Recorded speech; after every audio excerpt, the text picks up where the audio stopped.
I'm not saying anything. Well, if you wanted to say anything, I'd be listening. You're being weird. Not in the usual way. Because that's my life now.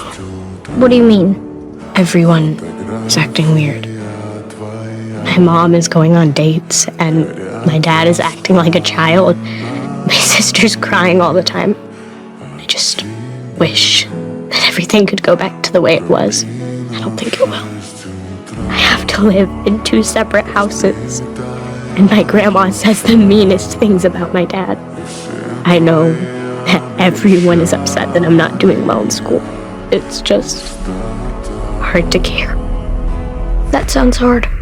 Yeah, it is. Can I offer you a hot beverage? That would be nice.